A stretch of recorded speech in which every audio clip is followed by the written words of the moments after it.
Now, both sets of guidelines both make a statement that there are some patients where we might consider a more stringent goal of less than 6.5% or a less stringent goal of 8% or higher. And that may be appropriate for individual patients based on specific factors. So what do you think? Not knowing much about treatment yet, what do you see as risks versus benefits for a more strict goal? And what might be the barriers to saying, why not? Don't we just always go stricter? Why don't we just use strict goals on everybody? What might be some barriers to that or some problems with doing that? And I'm hoping they might think about that if we're needing to go to stricter goals, that would require us using potentially more therapies or more treatment, which can result in more side effects. Not very detailed there, just that general concept, without even knowing what the side effects of drugs are.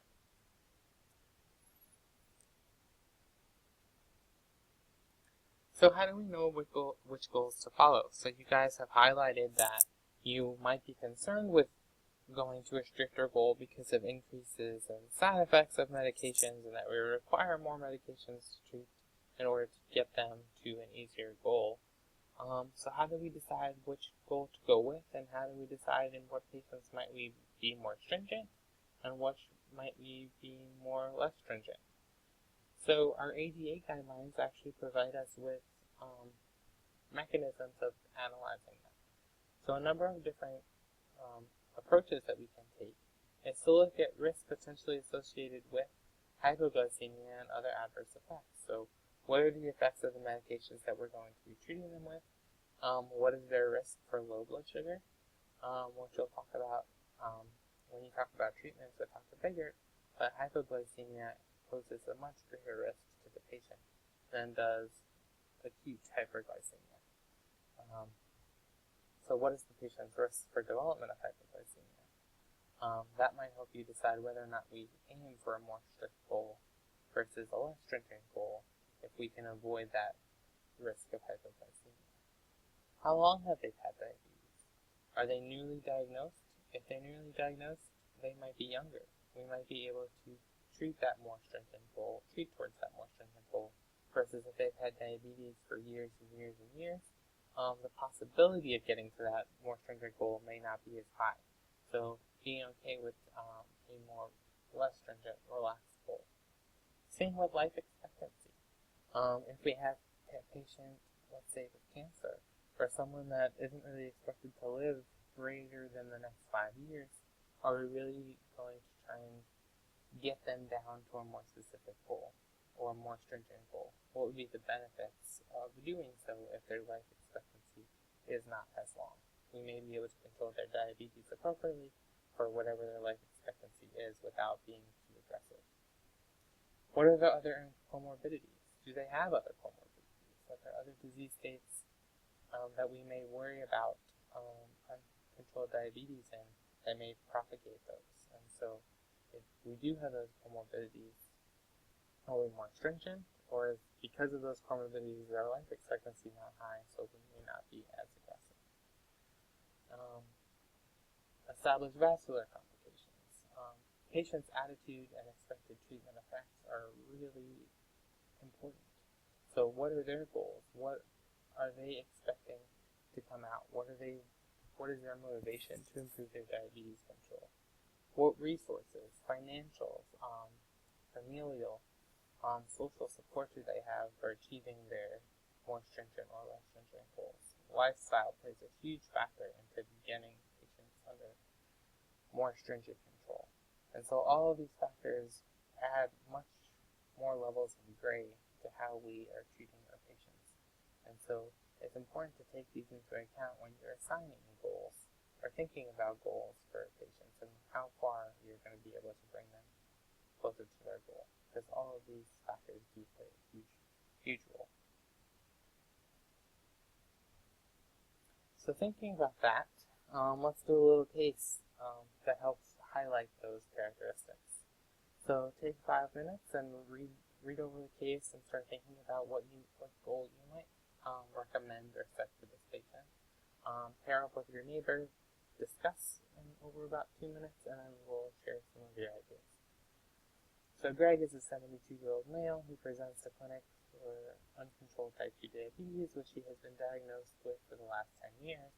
He's had a past medical history for hypertension, dyslipidemia, CKD, and a recent diagnosis of lung cancer. He's really concerned about his recent career diagnosis, and he admits he has not been good about checking his blood glucose and taking his medications. He admits his family is concerned about his diabetes control. He says they are a great support system for him. His most recent A1C was 9.8 and has fasting blood glucoses over various days in the last week or so, between 197 and 254. What A1C goal would you recommend? So I'm hoping that they will steer toward more of an 8% goal, based on the fact that he has a diagnosis for lung cancer. He has been diagnosed with diabetes for the last 10 years, and has not been great about checking his blood glucose or taking his medication. So increasing those may result in higher side effects due to his ability to monitor. But he does have a great support system, which is also really great, which would be an indication for potentially shooting toward a better target. But the other risk factors, specifically the life expectancy with the lung cancer, would be a factor where we may not consider a lower goal. Also, the motivation to get a lower blood glucose focuses clearly on his cancer diagnosis versus diabetes control. Another reason not to shoot for a more stringent therapeutic goal. So we talked a little bit about when we were talking about setting goals and thinking about other issues that might be going on with the patient, comorbid conditions. So much that went along with our risk factors for patients, and we talked about metabolic syndrome, cardiovascular disease and cardiovascular risk management is a very important component to diabetes management. And so what this entails is obesity and lifestyle modifications. Obesity, which involves lifestyle and diet modifications, which we'll talk a lot about with Dr. Foley coming up next, as well as blood pressure management, appropriate lipid management, and antiplatelet management to reduce the risk of cardiovascular disease or management of those comorbid conditions. You've learned about blood pressure control, how to treat lipids, and cardiovascular risk reduction in terms of antiplatelet therapies and your cardiovascular block.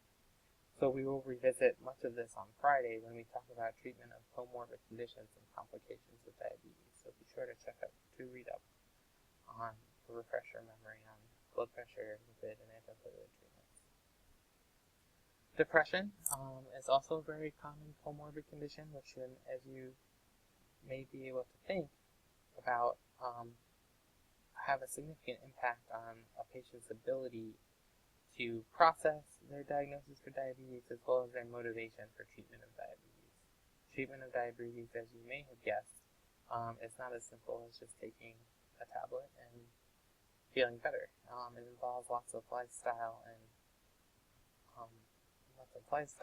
daily routine changes, and so that involves a lot, and obviously, and may be very difficult from what you know about depression for those patients to do so. So a very important consideration. And we'll talk a little bit more about that on Friday as well as psychosocial issues that may be playing a role in management of their diabetes to consider, as well as immunizations that in patients with diabetes you may recommend your patient receive in order to prevent other complications, which I'll talk a little bit more about Dr. Foley's lecture. So we'll talk a little bit more about immunizations and obesity and lifestyle modifications in a little bit, and the other cardiovascular risk reduction, depression, and psychosocial issues we'll spend some more time talking about on Friday when we talk about, right before we talk about complications. So we'll do a little introduction on complications of diabetes just to get you exposed to what those complications might be with either poor control or lack of treatment on diagnosis of diabetes. So we have two types of complications. We have our macrovascular, or more disease state or organ system type complications versus our microvascular, which we'll go into a little more detail a bit today. So our macrovascular complications, can kind of lump them into three groups. Those related to development of coronary artery disease, which can result in MI or heart attacks, development of chronic heart failure and coronary syndrome. You can have macrovascular damage to the brain, which can result in slow decline in cognitive impairment or slow development of cognitive impairment, as well as risk for a TIA or stroke, as well as complications in terms of peripheral vascular disease and development of peripheral vascular disease, which can result in ulcerations or diabetic foot ulcers, gangrene, and amputations. And Dr. Foley will discuss screenings for these complications, and we will revisit them on Friday if you have questions about treatment. But much of these fall into, once you have these macrovascular complications, the treatments of these kind of fall outside the scope of diabetes treatment.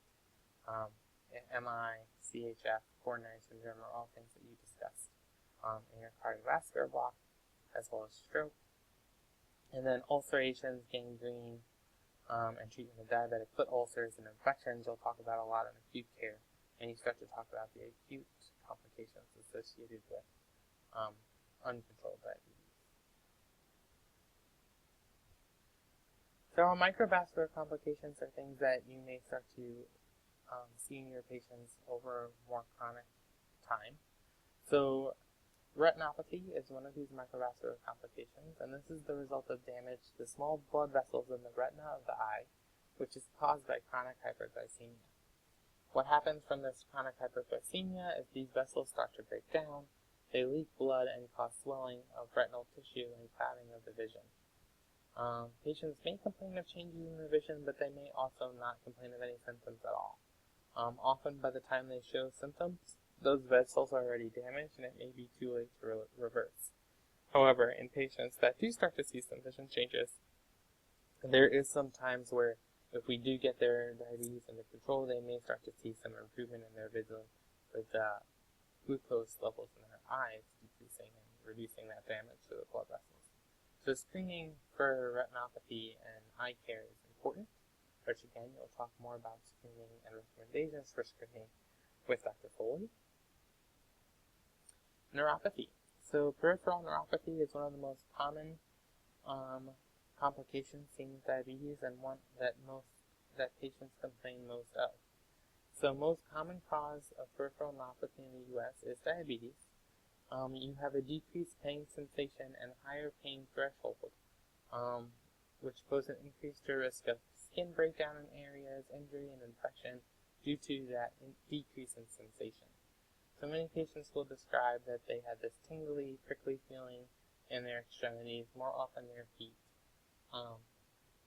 And very often when you talk about screening, you'll see how we test for that, and you will notice that they lose sensation that follows that tingling.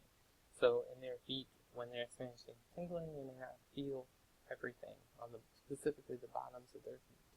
And this can lead to breakdown, injury, infection that they are unaware of. And so because they're unaware of injury to those specific areas, healing is very difficult due to lack of treatment, and usually by the time they're discovered, they have progressed further, which leads to further complications.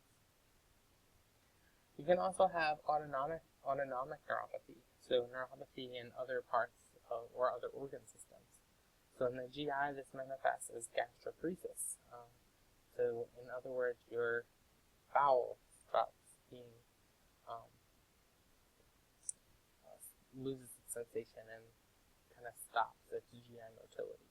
We'll talk a little bit more about that on Friday as well. You can also experience some sexual side effects, erectile dysfunction, pseudomotor dysfunction, so heat intolerance, sweating, very autonomic type symptoms. You may see some impacts on orthostatic hypotension, so drop in blood pressure when you stand up, tachycardia, due to kind of sensation differences in your autonomic nervous system that then correlates to changes in your